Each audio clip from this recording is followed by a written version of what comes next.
명절 기간 동안 하나님의 은혜로 저도 잘 쉬고 갔다가 좀 수요일 날 왔어요. 제가 또 기도하고 예배를 준비하기 때문에 그냥 갑자기 쓰면 안 되거든요. 이게 다 준비하고 마음과 정성으로 이렇게 다 준비하느냐고 일찍 왔는데 목요일에 아침부터 목양실에서 기도하고 말씀을 준비하는데 하나님의 은혜를 많이 주시더라고요. 그래서 오늘도 하나님의 은혜로 귀한 말씀을 선포할 때에 여러분 잘 들으시고 들을 때 치유도 일어나고 여러분 안에는 죄가 다 끄집어내어지고 여러분이 놀라운 축복을 받는 은혜가 될 줄 믿습니다. 할렐루야. 믿음은 들음으로 돼서 듣는 자세가 중요해요. 듣는 자세. 저는 여러분들 예배할 때마다 늘 기도합니다. 잘 들어야 되겠다. 근데 믿음 생활 못하고 세상에 막 지치고 힘들면은 설교 탁 할 때마다 이 잘 준비를 하는 사람들이 있어요. 이제 보입니다. 그쪽에 좀 보이는데 옆 사람들이 졸면은 꼬집어 주세요. 조금 회복하셔서 힘내시기 바랍니다. 오늘 본문 말씀 24절 한번 읽어보겠습니다. 24절 함께 읽겠습니다. 시작. 또 그들 사이에 그중 누가 크냐는 다툼이 난지라. 그래서 24절은 또라는 말이 있어요. 그러니까 제자들이 지금 다투는데 누가 크냐고, 이게 어디서도 위에 있는 사건부터 연결된다는 거예요. 그럼 어떤 사건이냐? 예수님께서 마지막 십자가를 지시기 위해서 제자들과 함께 마지막 식사를 나누는 거예요. 여러분 제자들은 모르겠지만 주님 마음은 얼마나 마음속에 안타깝고 제자들을 마지막으로 본다는 것이 얼마나 또 슬프기도 하겠습니까? 근데 예수님께서 제자들에게 뭐라고 얘기하냐면 식사하면서 떡을 주고 잔을 주면서 이것은 너희 죄를 위해서 내가 죽는 내 살이고 내가 주는 내 피다라고 얘기합니다. 얼마나 고결하신 주님께서 마지막까지 제자들에게 다 주십니다. 그런데 주님께서 이런 얘기를 하셨어요. 너희들 중에 누군가 나를 팔 자가 있다. 그때의 제자들이 술렁술렁하는 거예요. 누구냐? 너냐? 나 아니야. 그렇게 얘기하다가 어떤 말까지는 야, 나는 정말 주님 사랑하는 사람이야. 내가 3년 6개월 동안 주님 따라다니면서 나 정말 주님 사랑해서 거기까지 나가고 이제 또 어디까지 나가냐? 이제는 그런 말까지 하다가 자기 속 안에 있는 남에게 말 못할 그런 말까지 툭 빼뱉어요. 이게 뭔지 아냐? 야, 내가 너보다 믿음 좋아. 이해가 되십니까? 주님께서 너희 중에 누가 나를 팔 사람이 있다고 얘기하는데 나는 아니야 라고 하면서 나는 정말 주님 사랑해 라고 얘기하는데 그런 말 중에 자기 안에 서로 내가 너보다 믿음 좋아. 내가 그런 사람이겠어? 하면서 자기 자신도 모르게 마음속에 깊이 있는 교만함이 나오는 거예요. 여러분 우리도 때로는 나도 절제가 하는 말이 툭 나올 때가 있어요. 이 죄악된 말들.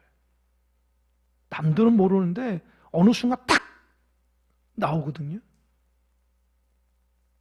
듣는 사람도 당황스럽고 아마 예수님이 제일 당황스러웠을 거예요. 왜요? 마지막 식사를 하는데 애들이 싸우고 있는 거예요. 어떻게 해요? 내가 너보다 믿음 좋다고. 내가 하나님 앞에 크다라고. 여러분 인간적으로 보면 예수님 실패한 거예요. 그렇게 3년 6개월 데리고 다니면서 그들에게 다 보여주고 다 말씀했는데 제자들 마지막 모습이 얼마나 형편이 없어요. 잘 보면 우리하고 똑같아요. 신앙생활 30년 40년 해도 우리 입에서 나오는 소리를 한번 잘 들어보세요. 남에게 비교하고 남을 용서할 줄 모르고 남을 축복할 줄 모르고 나도 모르는 사이에 있는 죄악들이 불쑥불쑥 나올 때가 있어요. 예수님인데 수십 년 됐는데도 아직 내가 안 죽었어. 아직도 주님 안에서 변화가 안 됐어. 어떻게 할 겁니까? 겉모양은 직분자고 겉모양은 교회생활 열심히다라고 겉모양은 아주 멋진데 내 마음이 변화가 안 됐어요. 이게 하나님이나 주님 앞에 당황스러운 거예요.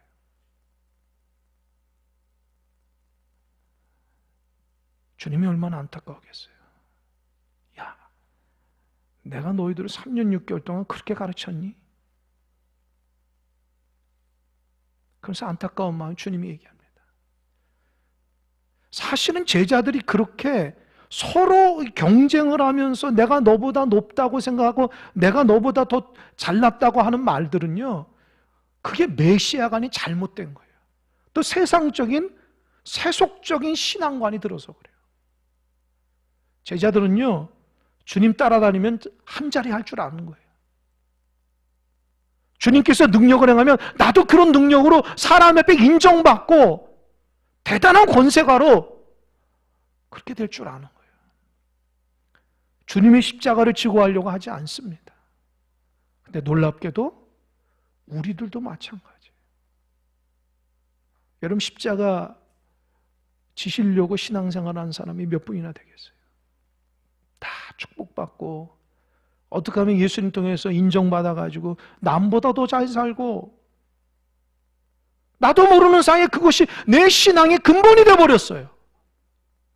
섬길 줄 몰라요. 낮아질 줄 몰라요. 용납할 줄 모른다고요. 우리가 도대체 어디서 배운 신앙일까? 우리가 신앙 들어서면서 너 신앙 안에서 큰 인물 돼야 된다. 너 신앙 안에서 부자 돼야 된다. 너 신앙 안에서 세상에서도 으뜸 돼야 된다. 그런 말들을 많이 듣잖아요. 근데 그게 핵심이 아닌데 나도 모르는 사이에 거기에 탁 빠져 있는 거예요. 저처럼 교회 일꾼이 되면 뭔가 되는 것처럼 착각해요. 십자가 질 생각 안 한다.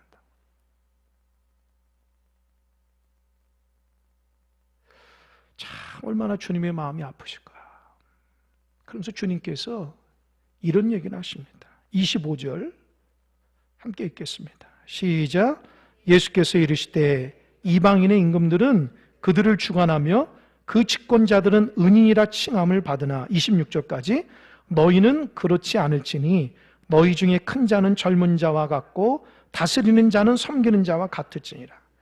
여러분, 25절은 세상적인 논리고 26절은 하나님 나라의 논리예요. 25절부터 보니까 이방인의 임금들이 어떻게 한다 그랬어요? 사람들을 자꾸 주관한다. 영향력을 미치고 내가 으뜸이 돼서 말 한마디로 다 움직이게끔 만든다. 그게 세상의 논리라는 거예요. 특별히 집권자들, 위정자들은 뭐라고 그랬어요? 무엇이라 칭함을 받는다 그랬어요? 은인. 은인이 뭡니까? 은인.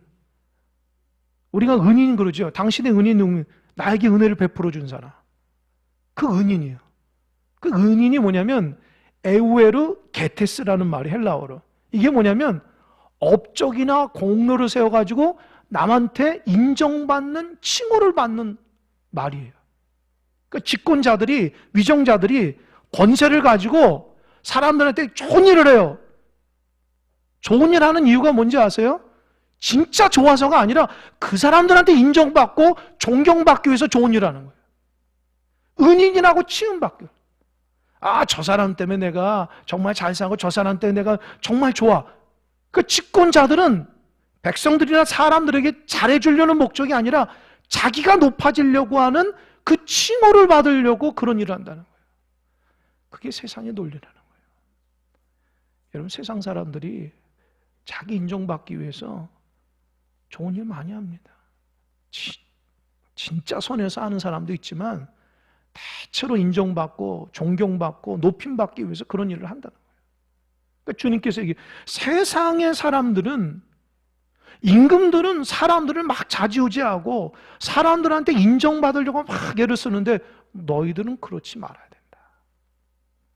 그 말은 뭐예요? 자기들끼리 지금 믿음이 좋고 내가 너보다 크다는 말이 지금 세상 논리로 주님께서 듣는 거예요. 어떻게 세상적인 사람하고 똑같냐는 거예요. 그러면서 주님 뭐라고? 26절에 야, 너희 중에는 큰 자라고 칭함받지 말고 좀 젊은 자, 소자 이런 자들이 되라는 거예요. 또 자꾸 내가 누구를 다스리려고 하고 영향력을 끼치려고 하지 말고 좀 섬기는 자가 되라는 거예요. 제가 26절 묵상하면서 많이 하나님의 은혜를 받아요. 이런 교회 공동체 안에서 큰 자가 누굽니까? 목회자예요? 장로님들이에요? 권사님들이에요? 누굽니까? 큰 자가 낮아진 자예요. 낮은 자예요. 겸손한 자예요. 누가 힘 있는 자예요? 자기 말 한마디에 다 움직이고 자기 말 한마디에 사람들 영향을 끼치는 자 아니에요. 섬기는 자예요. 신앙생활하는 성도들 마음속에, 신앙인 마음속에 내가 하나님 앞에 작은 자가 되고 섬기는 자로 살아가는 그런 삶을 살아가야 돼요. 근데 어느 순간 세상 것들이 내 마음에 가득 차서 더 영향력을 미치려고 내 한마디에 교회가 움직이고 내 한마디에 사람이 움직이고 그런 것들이 하나님 볼 때는 세상 사람하고 똑같이 보는 거예요.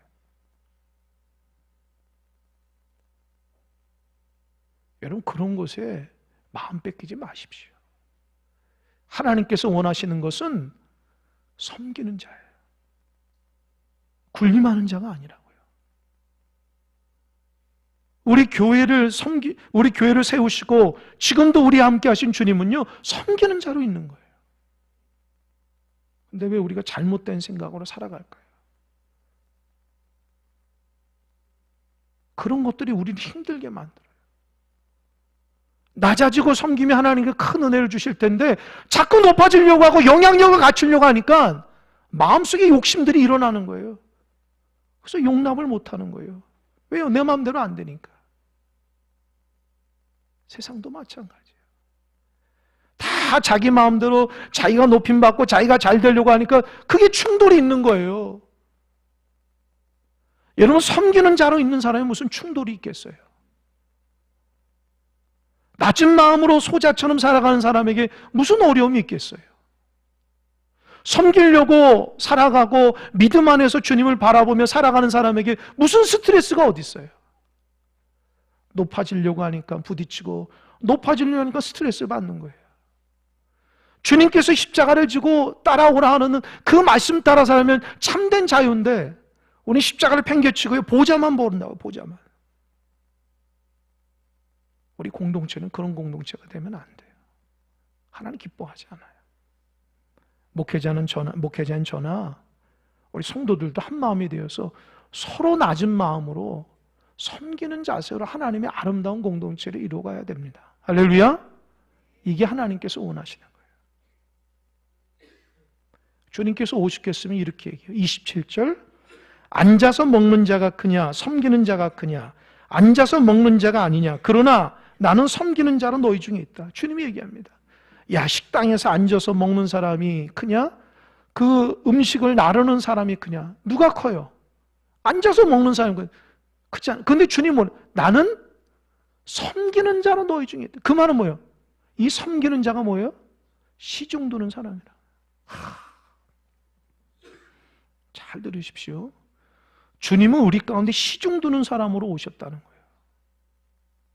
그런데 우리가 주님의 은혜로 살아가는 사람들이 시중 둘 줄 모르고 자꾸 높임만 받는다고요? 앉아서만 자꾸 먹으려고 하고 앉아서만 자꾸 지시하려고 한다고요? 그게 높인 것 같아요? 여러분 이 십자가 정신이 없으면요 평생 가도 하나님 앞에 온전한 신앙 가질 수 없어요. 신앙이 내 목적 이루기 위해서 엄청난 거 이루기 위해서 하는 게 아니에요. 내 한마디면 사람들이 다 돌아오고 내 한마디면 교회가 성장되고 내 한마디면 대단한 거 그게 교회가 아닙니다. 남들이 싫어하고 힘들어하는 거 그 십자가 질주하는 거 그 예수님의 길이에요. 그렇다면 여러분은 어떻습니까? 교회를 섬겨나가고 가정과 직장에서 십자가를 지려고 하는 마음이 있습니까? 조금만 불편해도 얼마나 우리가 난리 납니까? 부끄럽잖아요. 하나님 앞에 얼마나 부끄러워요. 내가 너보다 높다고 하는 쓸데없는 그런 생각으로 살아가는 제자보다 더 못한 거죠. 주님은 나를 위해 십자가 졌는데 내가 고작 바라는 것은 남들보다도 높아지려는 마음이 얼마나 부끄러워요. 여러분, 마지막 주님의 마음을 좀 아시겠습니까? 마지막 제자들을 사랑하며 야, 내 살을 줄게, 내 피를 줄게, 내가 너희들 죄를 위해서야, 내가 너를 구원하기 위해서 했는데 제자들은 지들끼리 싸우고 있는 거예요. 내가 높다고. 지금의 한국교회도 마찬가지예요. 죄송하지만 서로 싸우고 있어요. 교회 공동체 안에 서로 싸우고 있다고요. 높아지려고. 교회답지 못한 교회가 얼마나 많아요. 목사답지 않은 목사가 얼마나 많고 성도답지 못한 성도가 얼마나 많아요. 그러면서 자기는 신앙생활 잘한다고 자부하죠. 안 돼요. 낮아질 수 있어야 돼요. 제가 이 말씀을 준비한 회개했습니다. 하나님, 내 마음속에 나도 시중 두는 자로 있는가? 내 자신을 돌이켜보게 해달라. 내 마음대로 안 되면 서운하고, 내 마음대로면 화가 나고, 내 마음대로 안 되면 속상한지 내 자신을 돌아보게 되더라. 주님은 시중 두는 자로 왔는데 시중 두는 사람이 무슨 다른 말할 게 뭐가 있어요? 예, 알겠습니다. 이것 좀 갖다 주면 되는 거고, 이거 부족하니까 채워주면 되는 거예요. 시중 두는 사람이 뭐가 자기 말할 필요가 뭐가 있어요? 그리고 시중 잘 들었다고 나는 시중 잘 들 거야 그렇게 얘기합니까? 시중 두는 사람이? 아니죠. 그 사람은 그 일이기 때문에 당연하다고 생각하는 거예요. 당연하다는 의식을 가지고, 섬김이 당연하다는 걸 가지고 살아가야 돼요. 남들과 비교해서 나는 좀 더 잘하는 것 같아, 그런 생각하지 말아야 돼요. 그건 하나님께 평가하는 거예요. 주님이 얼마나 답답해요. 그러면서 28절부터 30절까지는 주님께서 제자들에게 약속을 하나요. 그게 뭐냐면, 야, 너희들은 내가 고난 가운데 있던 거 다 받지 않냐? 나와 함께 3년 6개월도 동고동락하지 않았냐? 그게 28절, 29절에서는 하나님께서 내게 하나님 나라를 주셨는데 나도 너희에게 하나님 나라를 주겠다. 이 축복을 합니다. 그리고 30절에서 뭐라 얘기하냐면, 30절 한번 보세요. 축복의 말씀인데, 시작. 너희로 내 나라에 있어 내 상에서 먹고 마시며 또는 보좌에 앉아 이스라엘 12지파를 다스리게 하려 하노라. 뭐라고 그랬어요? 내가 너희들 내 나라를, 하나님 나라 주신 내 나라를 줄 텐데 우리 그 하나님 나라에서 함께 먹고 마시자. 그리고 보좌에 앉아서 12지파를 다스리는 놀라운 축복을 주세요. 그런데 여러분, 그런 놀라운 권세는 어디서부터 오는 거예요? 섬김으로 오는 거예요. 할렐루야. 상상해 보는 거예요. 제가 우리가 다 하나님 앞에 천국 갔을 때에 누가 주님 옆에 앉을까? 누굴까요? 평생 목회한 저일까요? 교회에서 직분자로 섬겼던 직분자일까요? 누굴까요? 섬기는 자예요. 시중 두는 자. 평생 하나님 나라를 십자가 지는 마음으로 섬기고 시중 두는 마음으로 살아간 사람에게 준비된 자리가 그 자리예요. 저처럼 권세를 부리고 저처럼 합시다 그런 게 사람이 아니에요. 똑같이 섬기는 자로, 시중 두는 자로 주님의 십자가를 지고 가는 자에게 주어진 보좌가 거기 있는 거예요. 세상의 권세나 교회의 권세를 가지고 거기 가는 게 아니에요. 그러니까 우리가 그 자리를 차지하기 위해서는 어떻게 해요? 더 섬겨야죠. 십자가 지는 마음으로 살아가야죠. 그게 참된 신앙인데 어느 순간 그걸 잊어버렸어요. 주님께서 약속해요. 너희들 내 보좌에서 함께 먹고 마시자. 지금 이렇게 마시는 것처럼, 이렇게 식사하는 것처럼 하나님 나라에서 같이 먹고만, 그리고 그 보좌에서 12지파를 심판하자. 대신에 그 보좌에 앉을 사람들은 시중 드는 사람들이 앉을 거야. 너희들처럼 내가 너보다 믿음 좋아 교만하고 권세를 부리고 다른 사람한테 인정받으려고 칭호를 받으려고 막 애쓰는 사람들은 어림도 없다는 거예요. 이해가 되십니까, 여러분? 이게 제자들에게 충격적인 말이에요. 근데 또 한 가지, 그 보좌에 앉으려면은 또 한 가지 조건이 있어요. 뭔지 아십니까? 그게 31절입니다. 그래서 오늘 이 말씀이 이렇게 연결이 되는 거예요. 31절 함께 읽겠습니다. 시작. 시몬아 시몬아 보라 사탄이 너희를 밀가부로 하려고 요구하였으나. 보세요. 그래서 시몬이 누구예요? 베드로거든요. 근데 베드로야 말뿐만 아니라 제자들 모두에게 거예요. 여기서 보니까 사탄이 너희를 밀가부로 하려고 한다. 얘는 밀가부르는 게 뭐냐면은 채에다가 이렇게 막 흔들면은 어떻게 해요? 알곡은 나머지 그 쭉정이 같은 건 다 빠지잖아요. 그죠? 그런 거라는 거예요. 사탄이 제자들을 막 흔든다는 거예요. 왜요? 알곡인지 쭉정인지 헷갈리도록 만든다는 거예요. 그 말은 뭐냐면 제자들이 자기들이 너보다도 내가 위대하게 믿음이 좋다고 하는데 사탄이 어느 날 하나님께 요구하는 거예요. 하나님, 저 제자들 믿음 흔들어 버리겠습니다. 믿음을 뿌리째 흔들어 버리겠습니다. 저 제자들 쭉정이 만들어 버리겠습니다. 사탄이 그렇게 얘기했다는 거예요.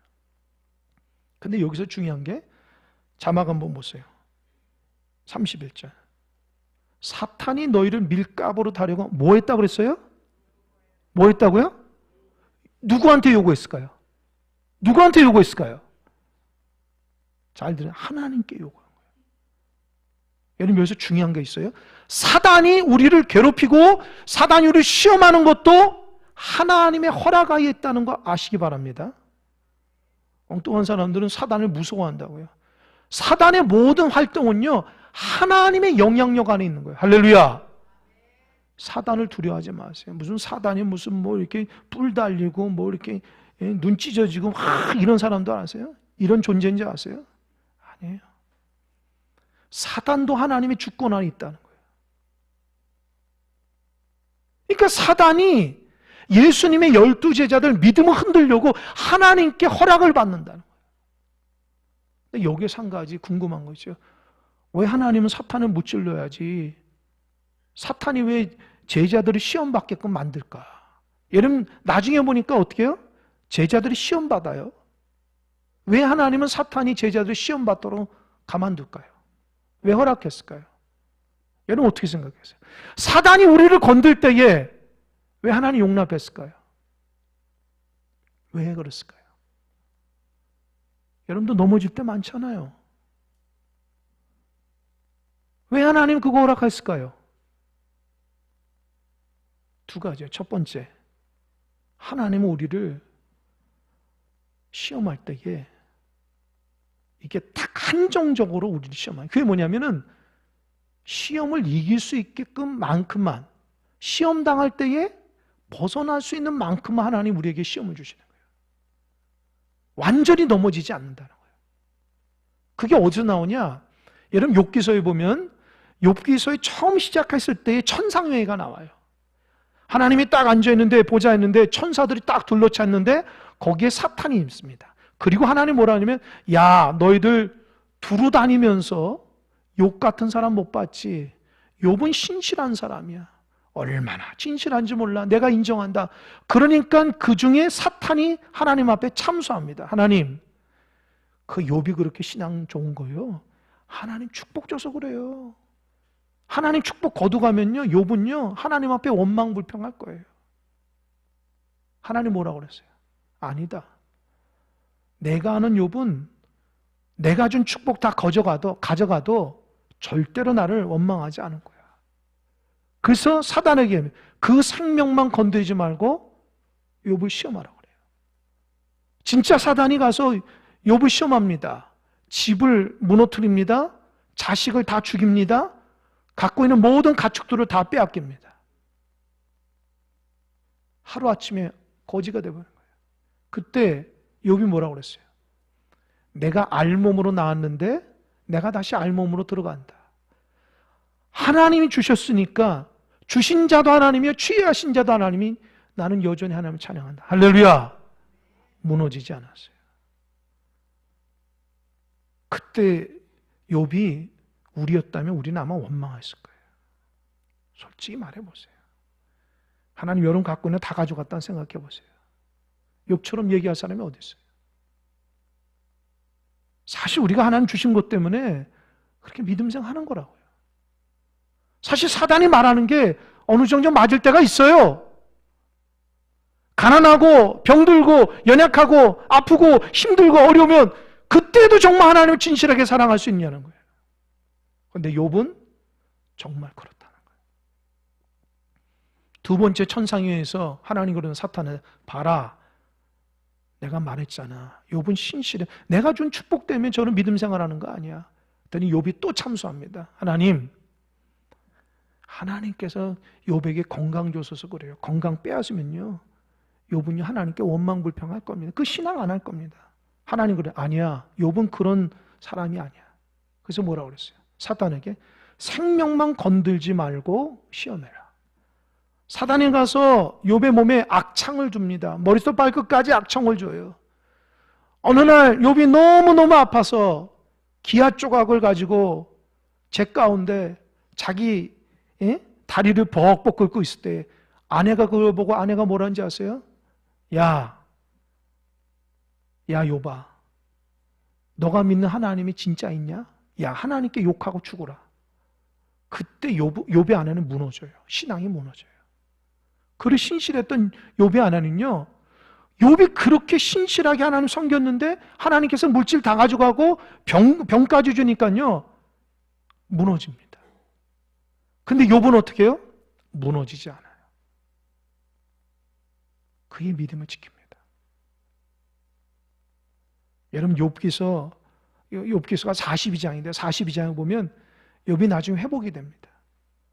하나님께서 자녀의 축복을 주시고요, 물질의 축복을 배나 주신다고요. 왜요? 믿음의 시험을 이겨나갔기 때문입니다. 할렐루야. 사탄이 왜 우리에게 시험할까요? 사탄은 우리를 유혹하는 건 영어로 템프테이션이에요. 우리를 신앙생활 못하게 하고 넘어뜨리게 하지만 하나님은 그것을 테스트로 바꾸는 거예요. 우리를 연단으로 바꾸는 거예요. 할렐루야. 그래서 하나님이 지금도 악한 영들을 통해서, 사단을 통해서 때로는 우리를 시험할 때가 있어요. 시험 받는 우리가 분별해야죠. 이거 하나님 나를 성장시키고 새롭게 하려는 거야. 할렐루야. 어리석은 사람은 그걸 몰라요. 사람 때문인지 알아요. 환경 때문인지 안다고요. 그래서 사람한테 막 저주하고 사람한테 미워하고 환경을 막 불평불만 한다고요. 그게 신앙인이 아니라고요. 지혜로운 사람은 이거 봐라. 하나님 나를 시험하네. 내가 여기서 넘어지지 않을 거야. 하나님 나를 연단하는 거야. 나를 참 믿음으로 할 거야. 이 연단이 나를 생명에 위협받지 않아? 내가 하나님을 바라보며 이걸 잘 넘어가야 되겠다. 할렐루야. 근데 제가 목회해 보니까요, 넘어진 성도들이 많아요. 그래서 안타까워요. 대놓고 이런 얘기를 못해요. 왜요? 이 말을 받아줄 만한 신앙이 안 서요. 하나님의 성도님, 당신을 위해서 주시는 믿음의 테스트입니다. 잘 이겨나가십시오. 아무리 얘기해도 받질 않습니다. 쓰러지고 넘어진 사람은 하나님의 말씀이 안 들려요. 여러분 잘 들으십시오. 하나님께서 우리에게 왜 시험을 줄까요? 우리를 성장시키고 다듬어가기 위해서요. 우리처럼 욕심 많고 우리처럼 세상적이고 우리처럼 내 맘대로 살아가는 사람이 어딨다 써요? 다듬어야지. 용납하고 사랑하고 인내하고 섬기고 그런 사람들로 하나님 우리를 만들어가는 거예요. 자기중심적이고 자기 멋대로고 자기 성격대로고 그렇게 살아간 사람이 하나님이 어떻게 우리를 써먹습니까? 어디 가서 영혼을 구원합니까? 어디 가서 화평을 이루겠어요? 어디 가서 하나님의 영광을 드러낼 수 있겠습니까? 그러니까 하나님이 우리를 다듬어 가시는 거예요. 3년 6개월 동안 주님 안에 있는데도 변화되지 않는 그 제자들, 마지막까지 자기들이 높다고 싸움질하는 그들 가운데 사단이 그들에게 얘기해요. 내가 너희들 믿음을 뿌리쳐 흔들어 버리겠다. 실망과 낙심을 시켜주겠다. 여러분 잘 통과해야 돼요. 할렐루야. 할렐루야. 제발 부탁드립니다. 넘어지지 마세요. 또 넘어졌다 핑계대지도 마세요. 표시내지도 마세요. 그냥 하나님 앞에 감사하고 하나님이 나를 다듬어가고 내가 부족해서 이렇게 나를 쓰시는구나. 할렐루야. 사람과 환경을 원망하지 마세요. 그것처럼 어리석은 사람이 어디 있습니까? 근데 제가 이 말씀을 묵상하면서 32절에서 제가 감동을 받았어요. 32절 다 같이 읽겠습니다. 시작. 그러나 내가 너를 위하여 내 믿음이 떨어지지 않기를 기도하였노니 너는 돌이키는 위해 내 형제를 굳게 하라. 여러분 주님께서 마지막에 얘기합니다. 제자들에게 사단이 너희들 시험할 거지만 내가 너희의 믿음이 떨어지지 않도록 기도했다는 거예요. 할렐루야. 너희들 믿음이 떨어지지 않도록 기도했다는 거예요. 제가 일생을 이렇게 딱 돌아보면은 내 믿음이 떨어질 때가 있었어요. 내가 무슨 목사냐? 내가 무슨 신앙인이냐? 그래서 내가 봐도 실망스러울 때가 있었어요. 가끔씩. 많지는 않습니다. 그런데 돌이켜보고 내가 이렇게 성장할 수 있었던 것은 내가 잘나서가 아니라 주님께서 나를 위해 기도했다는 거예요. 내가 그래서 이 말씀 묵상하면서 울었어요. 아, 그때 주님이 나를 위해서 기도하셨구나.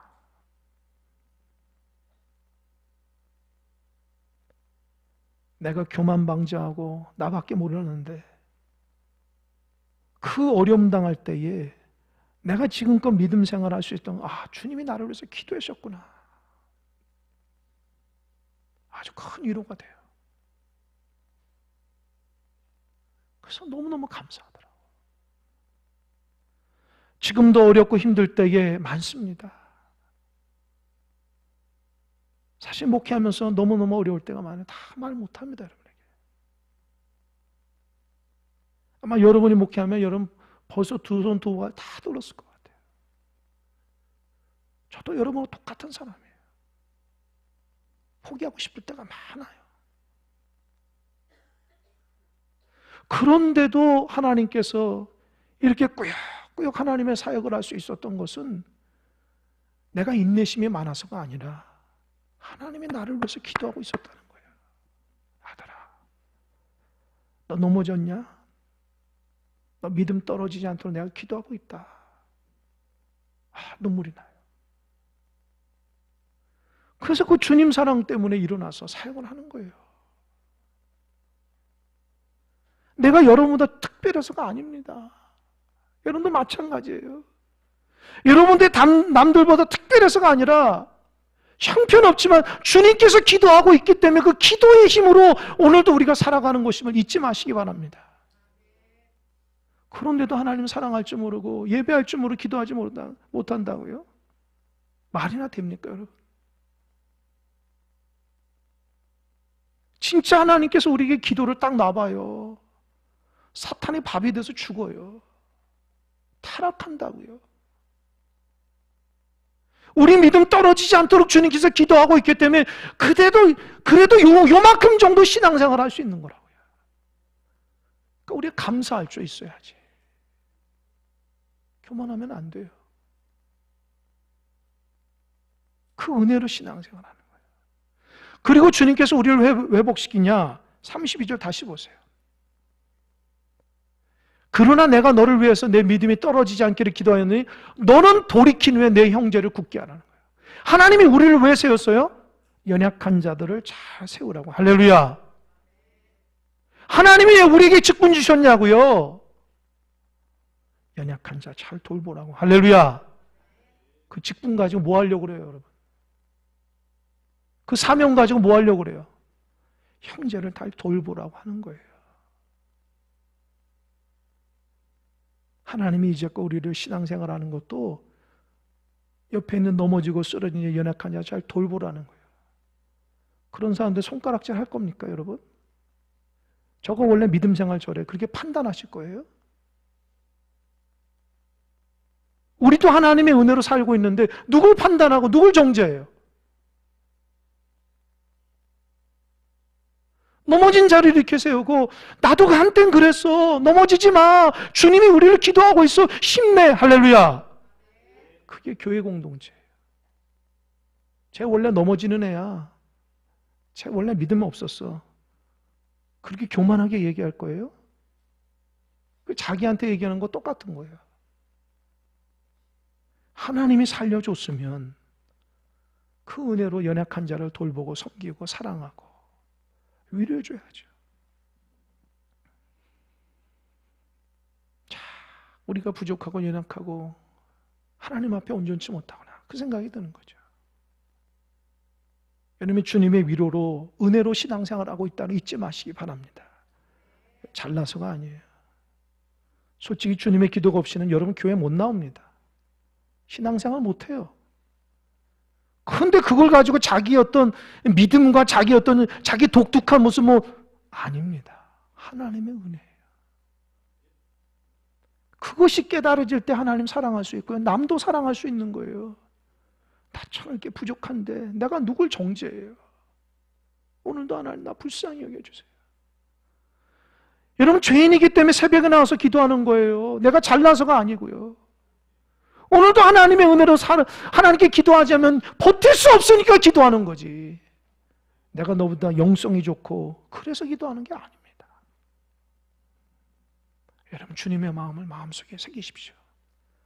근데 33절 34절 보면은 베드로는 깨닫지 못해요. 33절 그가 말하되 주여 내가 주와 함께 오게도 죽는데도 가기를 각오했네. 내가 너를 위해서 사단이 너를 시험할 때 내가 너를 위해서 기도한다고 해도 베드로는 몰라. 자기가 역시 믿음이 좋은 자라. 주님 내가 오게도 감옥에도 갈 준비됐습니다. 주님 뭐라고 34절 이르시되 베드로야 내가 내게 말하노니 오늘 닭 울기 전에 내가 3번 나를 모른다고 부인하리라. 제가 33절과 34절을 묵상하면서 베드로가 만약에 주님 감사합니다. 이렇게 연약한데 나를 돌봐주시니 감사합니다 라고 했으면 베드로는 3번 하나님 앞에 부인하지 않았을 거예요.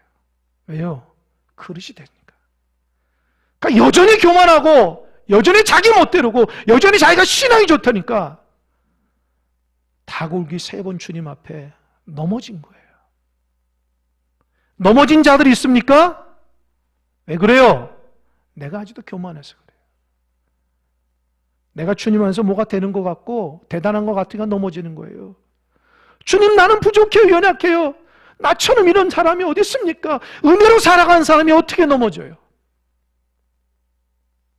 신앙생활에 낙심하고 힘든 사람이 있습니까? 신앙을 왜 여러분 스스로 하려고 그래요? 하나님의 은혜로 해야지. 우리 다시 한번 주님의 은혜를 기다리며 믿음으로 나아갑시다. 사탄이 여전히 우리를 밀가부르듯이 우리의 믿음을 송두리째 흔들어도 주님께서 우리를 불쌍히 여기서 회복시켜 주시는 거예요. 그 회복된 마음으로 감사하며 연약한 형제자매를 섬길 수 있는 믿음의 지체들이 되시길 바랍니다. 교회가 그런 곳이에요. 교회가 사람이 많다고 좋은 게 아니에요. 이렇게 은혜를 알고 있는 사람들이 하나님 앞에 바른 믿음을 가지고 살아가는 사람들이 교회 공동체가 돼야 돼요. 교회에서 뭐 얻으려고 능력을 행하려고 남보다 인정받으려고 그런 생각이 아니라 나는 부족해 연약해 나는 넘어진 자야. 그런데 하나님의 은혜 가운데 살아. 그 은혜가 임할 때에 교회 성전으로 교회 성전을 지나가만 봐도 막 눈물이 나게 돼서 하나님이 나를 위해서 교회를 세우시고 연약한 나를 위해서 오늘도 예배자를 불러주시는 그 얼마나 감격해요. 너무 기쁘잖아요. 여러분 믿음 생활 잘 하시기 바랍니다. 주님의 은혜로 살아가는 은혜가 있길 바랍니다. 기도하겠습니다.